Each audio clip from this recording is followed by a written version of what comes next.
አርዕስተ ዜና የግብርና ምርምርና የግብርና ኤክስቴንሽን ግንኙነት በመላላቱ የሚፈለገው ውጤት አልመጣም ተባለ። የኢትዮጵያ የፖለቲካ ፓርቲዎች የጋራ ምክር ቤት 7ኛው ሀገራዊ ምርጫ ነፃና ፍትሃዊ ሆኖ እንዲካሄድ የምርጫ ፍኖተ ካርታ ማዘጋጀቱን አስታወቀ። ከውጭ ሰሜን ኮሪያ የኤዥያ ፓሲፊክ የኢኮኖሚ ትብብር ጉባኤ ከመካሄዱ ቀደም ብሎ የባሊስቲክ ሚሳኤል ሙከራ አደረገች።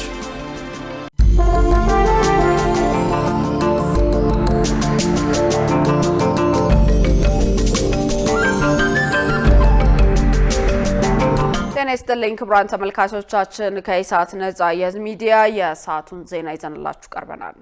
ትዕግስት ተስፋዬና እኔም ደረጀ ልማ ዜናውን ወደ እናንተ እናደርሳለን። ለምልክት ቋንቋው ደግሞ ዳዊት ጎሳኤ አብሮናል። አሁን ወደ ቀዳሚው ዜና አልፋለሁ። የግብርና ምርምርና የግብርና ኤክስቴንሽን ግንኙነት በመላላቱ የሚፈለገው ውጤት አልመጣም ተባለ። ይህ የተባለው የህዝብ ተወካዮች ምክር ቤት የግብርና ጉዳዮች ቋሚ ኮሚቴ ለባለብዙ ተዋናይ የግብርና ኤክስቴንሽን ረቂቅ አዋጅ ከባለድርሻ አካላት ግብአት በሰበሰበበት ወቅት ነው። ትዕግስት ተስፋ አዘጋጅተዋለች። ገነት ዘዘው እንደሚከተለው ታቀርበዋለች። የባለብዙ ተዋናይ የግብር ኤክስቴንሽን ረቂቅ አዋጅ በርካታ ባለድርሻ አካላትን የሚያሳትፍ በመሆኑ በተጠያቂነት ላይ ክፍተት ይፈጥራል ሲሉ የህዝብ ተወካዮች ምክር ቤት አባላት ገልጸዋል። በተያያዘም የአማራ ክልል ግብርና ኢንስቲትዩት ዋና ዳይሬክተር አቶ አስማረ ደጀኔ በግብርና ምርምር ኢንስቲትዩትና በግብርና ኤክስቴንሽን መካከል የግንኙነት ክፍተት መኖር የዘርፉ ችግር መሆኑን አንስተዋል። ሁልጊዜ መቼም እንደው አንድን ነገር እናሻሽል ከተባለ ከስብራት ነው መነሳት ያለብን። ቅድም አንድ ወንድሜ አንስቶታል። በምርምርና በግብርና ኤክስቴንሽኑ መካከል ያለው ግንኙነት የተሰበረ በሽታ ነው። የሰበረው አንዱ እሱ ነው። የሀገሪቱን የግብርና ዘርፍ ዓለም የደረሰበት ደረጃ ለማድረስ በትኩረት ሊሰራ ይገባል ሲሉ የተናገሩት ደግሞ የደቡብ ግብርና ኢንስቲትዩት ዋና ዳይሬክተር አብዮት መብራቴ ናቸው። ይሄ የሚነሳው በተለይ በአሁኑ ጊዜ የግብርና በእኛ በሀገራችን ደረጃ ያለበት ደረጃ አለ። እንዳጠቃላይ ደግሞ በዓለም አቀፍ ደረጃም ያለበት ደረጃ አለ። በሀገራችን ደረጃ ሩዲሜንተሪ ከታች ገና እየተነሳ ያለ ነው። በጣም ብዙ መስራት የሚገባ ነው። በዓለም አቀፍ ደረጃ ደግሞ በጄኔቲክ ምህንድስና ጭምር የተለያየ ማይክሮ ኦርጋኒዝሞችን ከመጠቀም ጋር ሰፊ ስራዎች አሉ። በደንብ እነኚህ ነገሮችንም ታሳቢ ቢደረግ የሚለውን ለማስቀመጥ ነው። በግብርና ሚኒስቴር የግብርና ኤክስቴንሽን ዋና ዳይሬክተር ወይዘሮ የኔነሽ ኤጉ ከባለድርሻ አካላት ለተነሱ ጥያቄዎች በሰጡት ምላሽ ቴክኖሎጂ አፍላቂው ከቴክኖሎጂ አድራሹ ጋር ያለው ግንኙነት ለማጠናከር ይሰራል ብለዋል። የኤክስቴንሽን ስብራቱ የምርምርና ኤክስቴንሽን ወይም የአርሶ አደር ግንኙነት መላላቱ ነው። እዛ ላይ ግንኙነታችን የጠበቀ ስላልሆነ ቴክኖሎጂ አፍላቂው ከቴክኖሎጂ አድራሹ ተጠቃሚው ጋር ያለው ትስስር የላላ መሆኑ ነው ያሉት ትክክል ነው።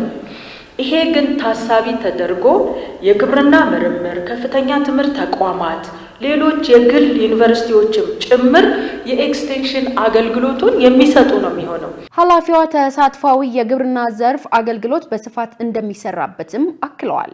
የኤክስቴንሽን አቀራረቦቻችን የግብርና ኮመርሻላይዜሽን ክላስተርን መሰረት ያደረገ የዲጂታል ኤክስቴንሽን አገልግሎትን መሰረት ያደረገ የአርሶ አደር የመስክ ትምህርት ቤትን መሰረት ያደረገ ነገር ግን ይሄ ሁሉ ሲሆን ፓርቲሲፓተሪ ወይም ተሳትፏዊ የግብርና ኤክስቴንሽን አገልግሎቱ ተጠናክሮ የሚቀጥል ነው የሚሆነው። ይሄ በባለብዙ ተዋንያን አተያይ ሪቫይዝ የሚደረግ የሚከለስና ለአገልግሎት የሚቀርብ ነው ማለት ነው።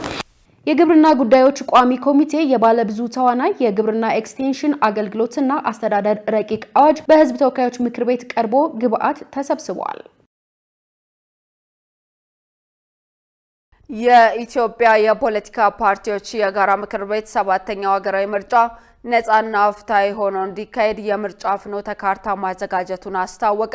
ምርጫውን የተሳካ ለማድረግ አስቻይ ሁኔታዎችን መፍጠር እንደሚገባ ምክር ቤቱ አሳስቧል። መሰረት ባዩ በተያዘው ዓመት 7ኛውን ሀገራዊ ምርጫ ለማካሄድ የተለያዩ ተግባራትን እያከናወነ መሆኑን የኢትዮጵያ ብሔራዊ ምርጫ ቦርድ መግለጹ ይታወሳል። ምርጫው ተአማኒ እንዲሁም የተሳካ እንዲሆን ምን መደረግ አለበት ሲል ኢሳት ነጻ የህዝብ ሚዲያ የኢትዮጵያ የፖለቲካ ፓርቲዎች የጋራ ምክር ቤትን ጠይቋል። የምክር ቤቱ ሰብሳቢ ሰለሞን አየለ በሰጡት ምላሽ ምርጫ ለአንድ ሀገር ፖለቲካዊ ስርዓት መሰረት መሆኑን ገልጸው ምክር ቤቱ በቀጣይ የሚካሄደው ሀገራዊ ምርጫ ነጻና ፍትሃዊ በሆነ መልኩ እንዲካሄድ የሚረዳ የምርጫ ፍኖተ ካርታ ማዘጋጀቱን ተናግረዋል። ፍኖተ ካርታው በውስጡ 12 ዝርዝር ሀሳቦችን የያዘ መሆኑን አንስተው ከምርጫው በፊት መፈታት አለባቸው የሚሉ ጉዳዮችንም ከመፍትሄ ሀሳብ ጋር አካቷል ብለዋል።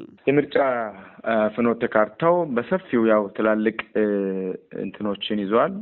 ወደ 12 የሚሆኑ ዝርዝር ሀሳቦችን የያዘ የምርጫ ፍኖተ ካርታ ነው የተዘጋጀው። የምርጫ ፍኖተ ካርታ እንግዲህ እነዚህ 12 መሰረታዊ ነገሮች ከምርጫ በፊት መፈታት አለባቸው፣ ችግሮችን መፍታት አለብን። በተለይ አሁን ያለውን ሰላማዊ ምርጫ ለማካሄድ ምክረ ሀሳቦችን ጭምር ያስቀመጠ ፍኖተ ካርታውን አዘጋጅተን በዚህ ወር ኦልሞስት ጥቅምት 9 ላይ ጠቅላላ ጉባኤ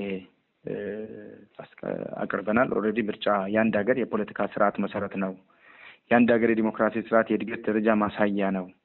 ሁለተኛ ደግሞ ህዝቡ የሉዓላዊ ስልጣን ባለቤት መሆኑን የሚያረጋግጥበት መንገድ ነው። ሌላም አማራጭ የለም። ስለዚህ የመምረጥና የመመረጥ መብት ከዲሞክራሲያዊ መብቶች አንዱ ስለሆነ ዋነኛም ስለሆነ ምርጫ ለአንድ ሀገር ወሳኝ ነው ካልን ለዚህ ምርጫ ውጤታማ ይሆን ዘንድ ደግሞ ምርጫው ግልጽ መሆን አለበት፣ ነፃ መሆን አለበት፣ ሰላማዊ መሆን አለበት፣ ፍትሃዊ ሊሆን ይገባል።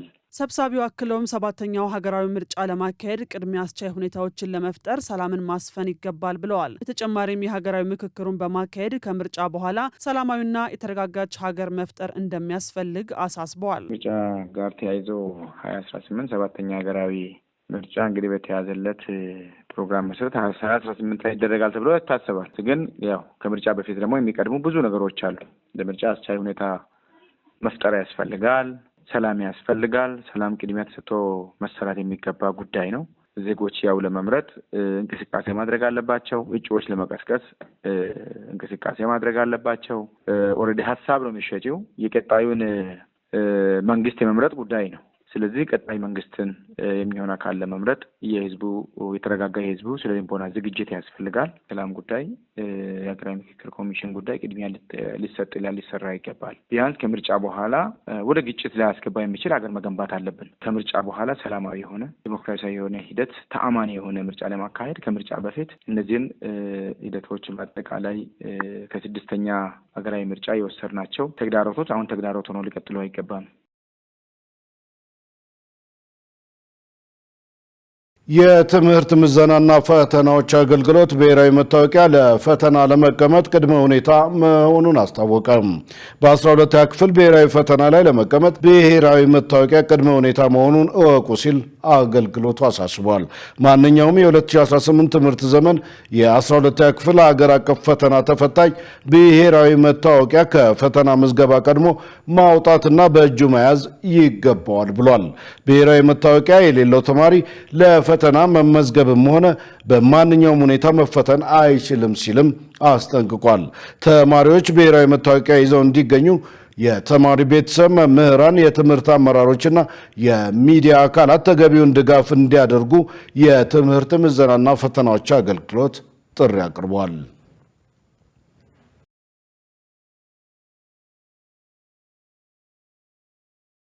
የስነ ምግባር ጥሰት በፈጸሙ 20 አመራሮችና ሰራተኞች ላይ እርምጃ ተወሰደ።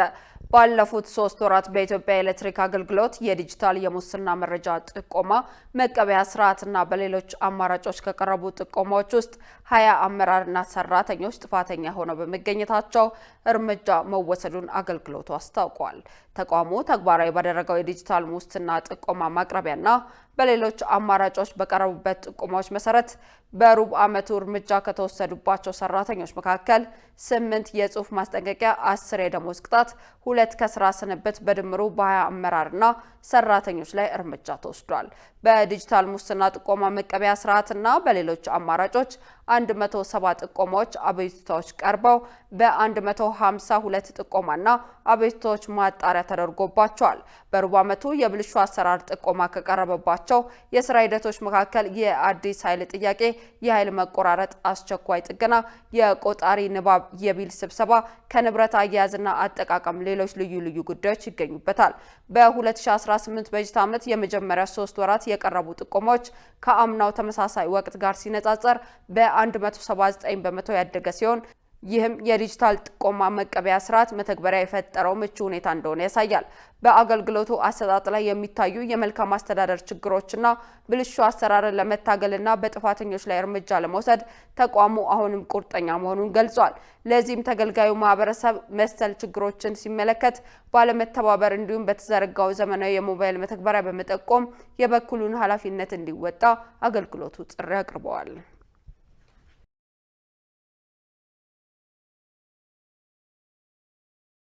በአማራ ክልል የትምህርትን ተደራሽነትና ጥራት ለማሳካት እየተሰራ መሆኑን የክልሉ ትምህርት ቢሮ አስታወቀ። የቢሮውን የመጀመሪያ ሩብ ዓመት እቅድ አፈጻጸም የሚገመግም መድረክ በባህር ዳር ከተማ ተካሂዷል። በምክትል ርዕሰ መስተዳድር ማዕረግ የማህበራዊ ዘርፍ አስተባባሪና የክልሉ ትምህርት ቢሮ ኃላፊ ዶክተር ሙሉነሽ ደሴ በመድረኩ ላይ እንደተናገሩት ጥራት ያለው ትምህርት ለሁሉም ተደራሽ በማድረግ ላይ አቅጣጫ ይቀመጣል ተብሎ እንደሚጠበቅ አመልክተዋል። በክልሉ የትምህርትን ተደራሽነትና ጥራት ማሳካት የሚያስችሉ ተግባራት እየተከናወኑ መሆኑን የገለጹት ኃላፊዋ የመማር ማስተማሩን ሂደት ውጤታማ ለማድረግ ከባለድርሻ አካላት ጋር በቅንጅት እየተሰራ መሆኑን ተናግረዋል። ለዚህም የሃይማኖት አባቶች፣ የሀገር ሽማግሌዎች፣ ወላጆችና ሌሎችም ድጋፋቸውን አጠናክረው እንዲቀጥሉ መልእክት አስተላልፈዋል። የባህር ዳር ከተማ አስተዳደር ትምህርት መምሪያ ኃላፊ ዶክተር ሙሉ አለም አቤ በበኩላቸው በተያዘው የትምህርት ዘመን በ222 የትምህርት ተቋማት ከ145 ሺህ በላይ ተማሪዎች ተመዝግበው ትምህርታቸውን እየተከታተሉ ነው ብለዋል። የደቡብ ጎንደር ዞን ምክትል አስተዳዳሪና የትምህርት መምሪያ ኃላፊ አቶ ደስታ አስራት በዞኑ በትምህርት ዘርፍ ያጋጠመውን ስብራት ለማስተካከል ሁሉን አቀፍ ጥረት እየተደረገ መሆኑን ገልጸዋል።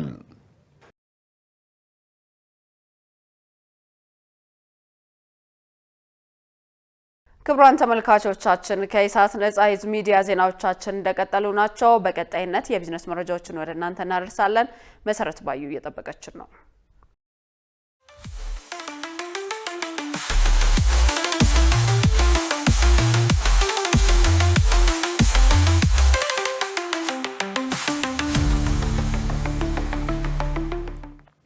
ሰላም ጤና ይስጥልን ውድ ተመልካቾቻችን ከኢሳት ነጻ የህዝብ ሚዲያ የዕለቱን የቢዝነስና የኢኮኖሚ ዜናዎች ይዤላችሁ ቀርቤያለሁ።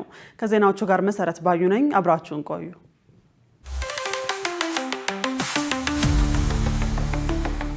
ኢትዮጵያ የዓለም ንግድ ድርጅት አባልነት ድርድር እንደ አውሮፓውያን አቆጣጠር በ2026 ለማጠናቀቅ ቁርጠኛ መሆኗን አስታወቀች።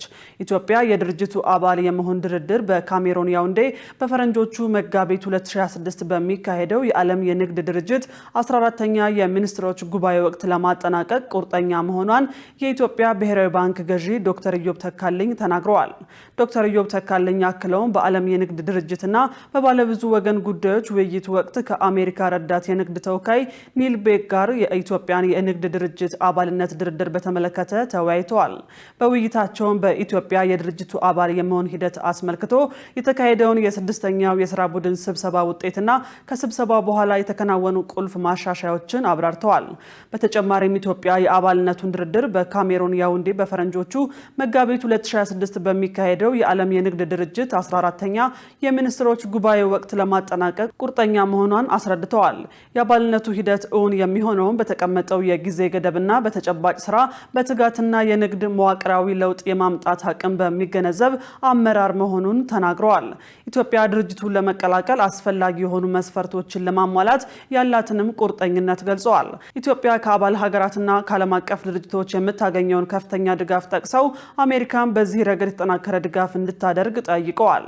በዓለም የንግድ ድርጅትና በባለብዙ ወገን ጉዳዮች የአሜሪካ ረዳት የንግድ ተወካይ ኒልቤክ በበኩላቸው ኢትዮጵያ የዓለም የንግድ ድርጅት አባል ለመሆን እየሰራች ያለችው ስራ አድንቀው አሜሪካ ተገቢውን ድጋፍ እንደምታደርግ አስታውቀዋል። የዓለም የንግድ ድርጅት አባል ለመሆን ማሟላት ያለባትን መስፈርት ለማሳወቅ እንደሚሰሩም ተናግረዋል። ኮሚሽኑ የሐሰት ደረሰኝ በመጠቀም ህገወጥ ዕቃ በሚያስገቡ አስመጪዎች ላይ እርምጃ እንደሚወስድ አስጠነቀቀ።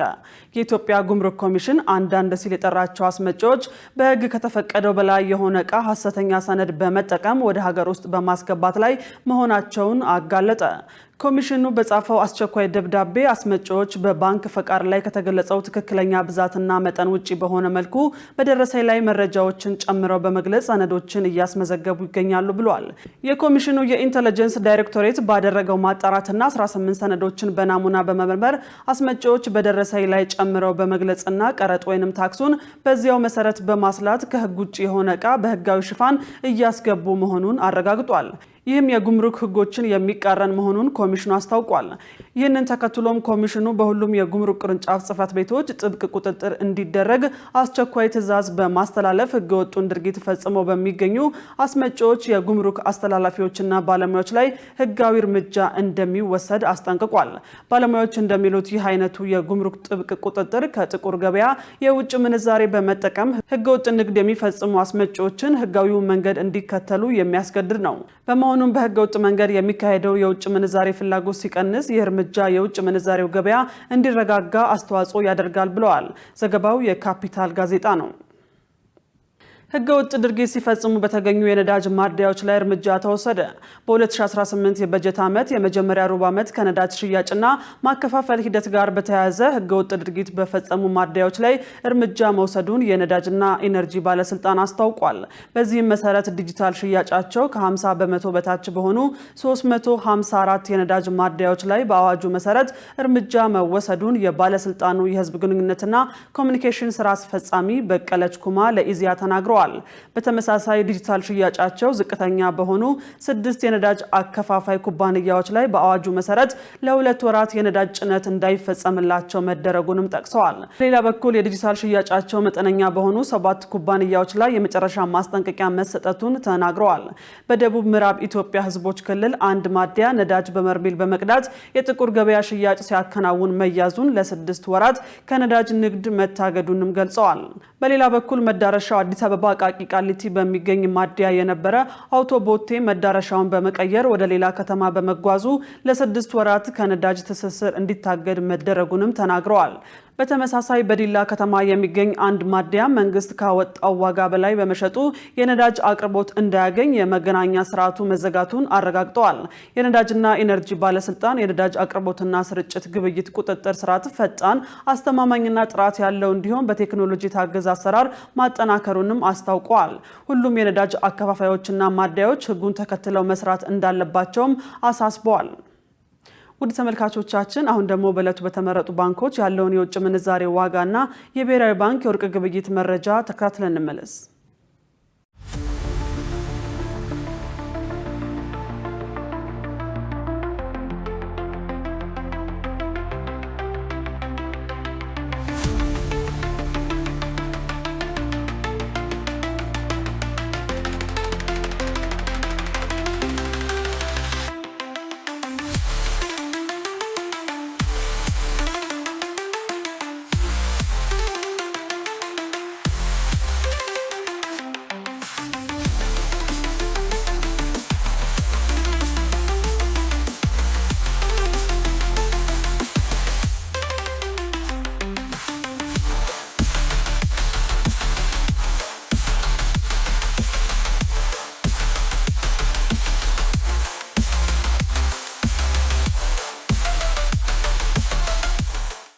ውድ ተመልካቾቻችን ከኢሳት ነጻ የህዝብ ሚዲያ ለዕለቱ ያዝናቸው የቢዝነስና የኢኮኖሚ ዜናዎች በዚሁ ተጠናቀዋል። ወደ ቀሪዎቹ ዜናዎች እንመለስ።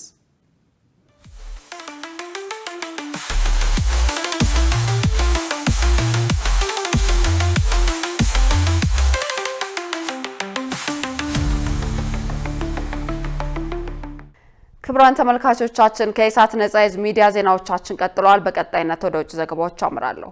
ሰሜን ኮሪያ የኤዥያ ፓሲፊክ የኢኮኖሚ ትብብር ጉባኤ ከማካሄዱ ቀደም ብሎ የባላስቲክ ሚሳኤል ሙከራ አደረገች። የደቡብ ኮሪያ ጦር ከፒዮንግያንግ የተወነጨፈ የአጭር ርቀት ሚሳኤል ማግኘቱን አስታውቋል። ሸሪፍ ኢማም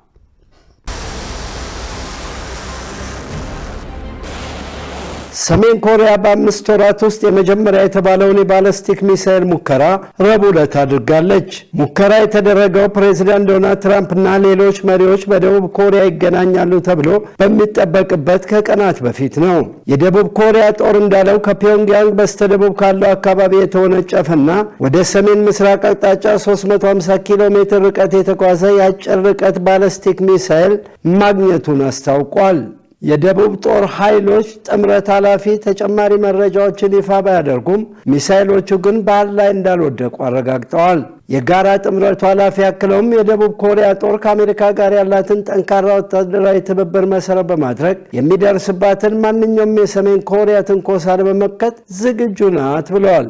የጃፓን አዲሷ ጠቅላይ ሚኒስትር ሳና ታካቺ ለሪፖርተሮች እንደነገሩት ቶኪዮ በቅርበት ከዋሽንግተንና ከሴውል ጋር እየተገናኘች እንደሆነ ገልጸው ይህም ትክክለኛው የሚሳኤል ማስጠንቀቂያ ትክክለኛውን ሰዓት ያጠቃልላል ብለዋል።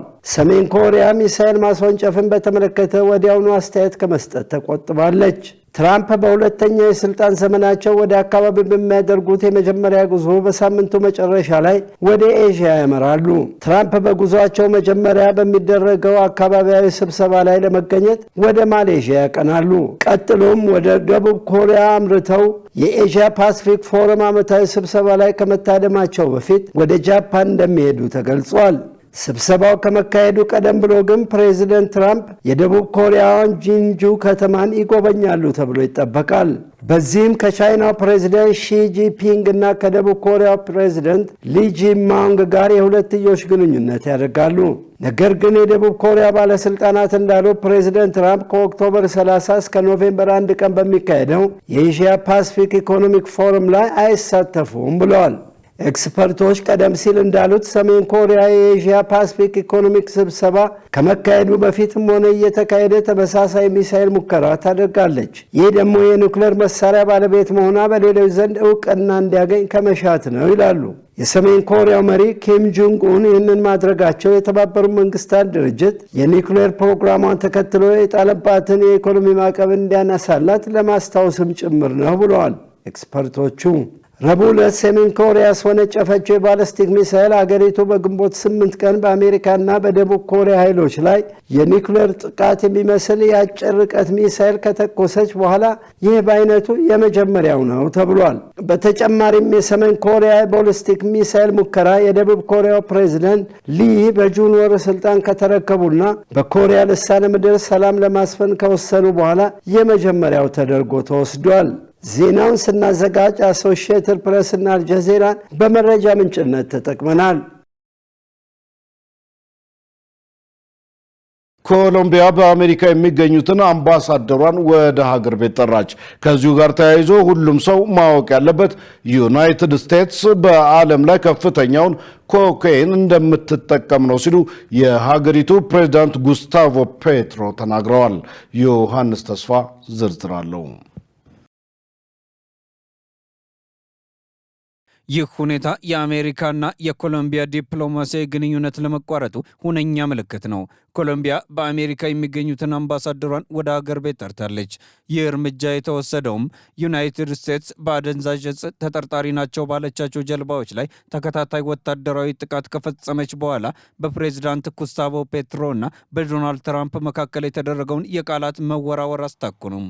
ትራምፕ አዲስ ቀረጥ እንዲጣልና ለቦጎታ የሚደረገው እርዳታ እንዲታገድ አዘዋል። ፔትሮ ደግሞ ዋሽንግተንን የኮሎምቢያን ሉዓላዊነት በመጣስ ከሰዋል። ዩናይትድ ስቴትስ በካሪቢያን የባህር አካባቢ በሚገኙ አደንዛዥ ዕፅ አዘዋዋሪዎች ተብለው በሚጠሩ ሰዎች ላይ ጥቃት ስትፈጽም ቆይታለች። ኮሎምቢያ ከእነዚህ ጥቃቶች አንዱ ንጹህ አሳ አጥማጆችን ኢላማ አድርጓል በማለት ተቃውሞዋን እያሰማች ነው። ይህ የአሌያንድሮ ካራንዛ አባት ነው። ልጁ የአሜሪካ ኃይሎች ጀልባውን ሲመቱ እንደተገደለ ተዘግቧል። የቦምብ ጥቃቱ ዜና እኔንና መላው ቤተሰቡን አስቆጥቷል። በጣም ተጨንቀናል። በፖለቲከኞች መካከል በተፈጠረ አለመግባባት ሳቢያ በንጹሃን ላይ የሚደርስ ጥቃትና ግድያ ፍጹም ተቀባይነት የለውም እየተባለም ይገኛል። አደንዛዥ ዕፅ ሲያዘዋውር ያገኙት እንደሆነ ካመኑበት ለምን አላሰሩትም? ለምን በዚህ መንገድ ህይወቱን አጠፉት? የኮሎምቢያው ግራ ዘመም ፕሬዝዳንት ጉስታቮ ፔትሮ ዩናይትድ ስቴትስን ግድያ በመፈጸምና የሀገራቸውን ሉዓላዊነት በመጣስ ከሰዋል። በምላሹም የአሜሪካን ፕሬዝዳንት ዶናልድ ትራምፕ በኮሎምቢያ ላይ አዳዲስ ቀረጥ እንደሚጥሉና የእርዳታ ክፍያን እንደሚያግዱ አስጠንቅቀዋል።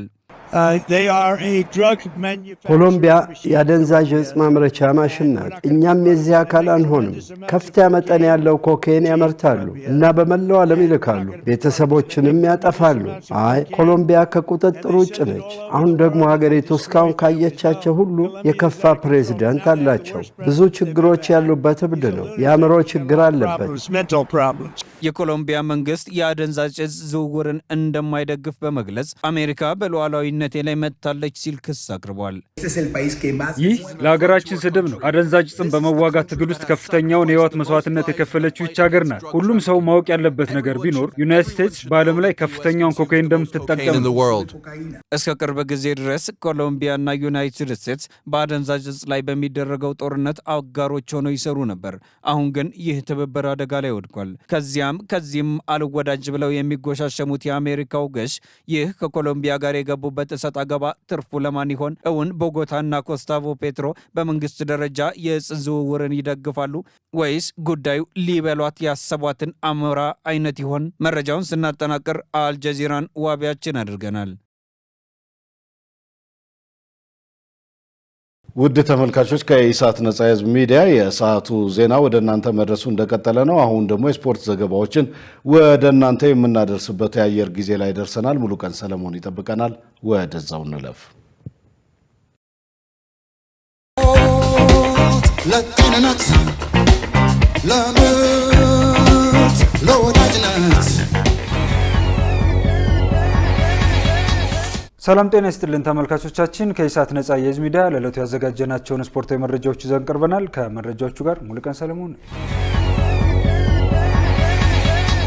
20 ክለቦች የሚሳተፉበት የኢትዮጵያ ፕሪሚየር ሊግ የ2018 ዓ.ም የውድድር ዘመን የመጀመሪያ ሳምንት ውድድር ተጠናቀቀ። በመጀመሪያው ሳምንት መርሃ ግብር በአዲስ አበባና በሐዋሳ ስቴዲየሞች ከተደረጉ 10 ጨዋታዎች መካከል 7ቱ በመሸናነፍ ሲጠናቀቁ 3 ደግሞ ባቻ ውጤት ተለያይተዋል። ከተመዘገቡ ውጤቶች መካከል ሲዳማ ቡና ወልዋሎ ዓዲግራት ዩኒቨርሲቲን 4-1 ያሸነፈበት ጨዋታ ብዙ ግብ የተቆጠረበት ሲሆን አዳማ ከተማና ኢትዮጵያ መድን ያደረጉት ጨዋታ ደግሞ ያለ ግብ የተጠናቀቀ ብቸኛው ጨዋታው ነው። የመጀመሪያው ሳምንት መርሃ ግብር መጠናቀቁን ተከትሎ የኢትዮጵያ ፕሪሚየር ሊግ አክሲዮን ማህበር የውድድር ስነ ስርዓት ኮሚቴ በሊጉ የመጀመሪያ ሳምንት ጨዋታዎች ወቅት በተፈጸመ የዲሲፕሊን ግድፈት መነሻነት ውሳኔ ማስተላለፉን አስታውቋል። በዚህም በቀጥታ ከካርድ ምክንያት ከሜዳ የተሰናበቱ የኢትዮጵያ ቡናው ግብ ጠባቂ ኢብራሂም ዳላንድና የሀዲያ ሆሳዕናው ኤልያስ አህመድ የ3 ጨዋታና 3 ሺህ ብር ቅጣት ሲተላለፍባቸው የወልዋሎ ብሩክ እንዳልና የአዳማ ከተማው ሃይደር ሸረፋ በ2 ቢጫ ካርድ ከሜዳ በመሰናበታቸው የአንድ ጨዋታ ቅጣት ተላልፎባቸዋል። በሳምንቱ ጨዋታ 4 እና ከዚያ በላይ ተጫዋቾቻቸው ቢጫ ካርድ የተመለከቱባቸው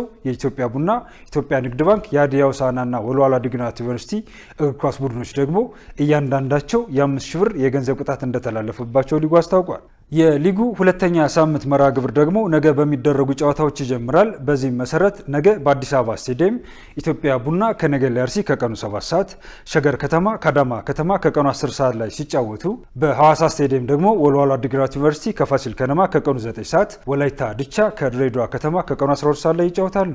የአፍሪካ ሻምፒዮንስ ሊግ የማጣሪያ ጨዋታዎች ያሉበት የኢትዮጵያ መድን ከሁለተኛ እስከ 4ኛ ሳምንት የሚያደርጋቸው የሊግ ጨዋታዎች ደግሞ ሌላ ጊዜ ተላልፈዋል።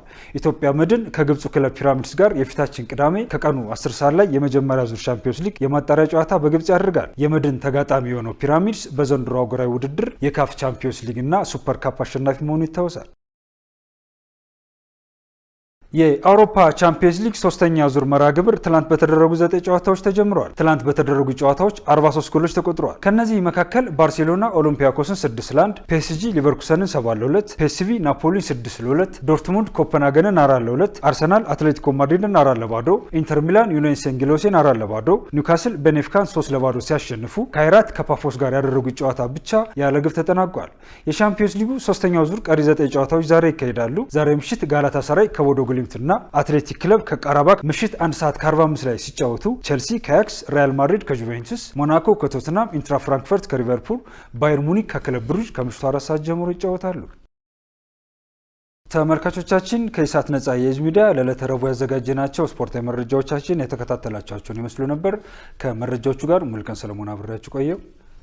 መልካም ጊዜ ይሁንላችሁ። ለጤንነት፣ ለምርት፣ ለወዳጅነት